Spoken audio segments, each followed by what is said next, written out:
mysterious list with tens of thousands of names upends an entire community. The far-right Austrian Freedom Party circulated the list, which contained the alleged names of Turks who were suspected of having dual citizenship, which is illegal under Austrian law. For more than a year, tens of thousands of Austrians with Turkish roots lived under a cloud of suspicion, fearing their citizenship would be stripped. This is a list whose origin and sources are unknown. Who created this list? When was this list created and for what purpose was this list created? Not a single answer at all. It's an Excel chart where there is a high possibility for manipulation. The Austrian Federal Criminal Police said there are no answers to these questions. Even the Freedom Party itself that circulated this list could not answer these questions. Following a legal case filed against the state, the Constitutional Court delivered a judgment last December that set a precedent, halting the process of stripping people of their Austrian citizenship. The Turkish community won the legal battle, but the case is having further implications. Many of those involved feel alienated by the Austrian state and are worried about their future in the country. Despite the legal victory, people here tell us they were unfairly targeted and that suspicions against them remain. This list could have originated from anywhere.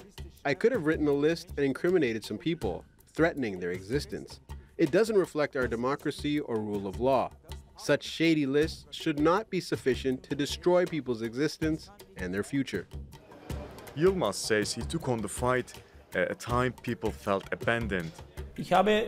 I have seen one thing. I used to be very naive and think that politics is always there for the people. But in this case, I have seen that it was the opposite and people have been left completely alone. From the legal perspective, I have learned that fighting to the very end is always worthwhile. In football, you have to give your all to the last second. I do that with my job, and in this case, it was by all means worth it. Austria has seen a recent rise in support for populist parties that have made xenophobic statements. Islam is not part of our culture. It is not part of our history, and it never will be. A recent study by the University of Salzburg shows that almost half of Austrians want Muslim rights to be restricted. And around 80% said Muslim communities should be watched more closely. We are not part of this society. We are the society. We work here, pay our taxes here, our children go to school here. We are already right in the epicenter of life here. Then right-wing extremists come and try to exploit such things to intimidate people. I find it sad. Many Austrians of Turkish descent say they feel lost, unsure whether the rising tide of right-wing extremism will pass or only grow stronger. It's a prospect that has left them uncertain about their future. Yunus Paksoy, Strait Talk.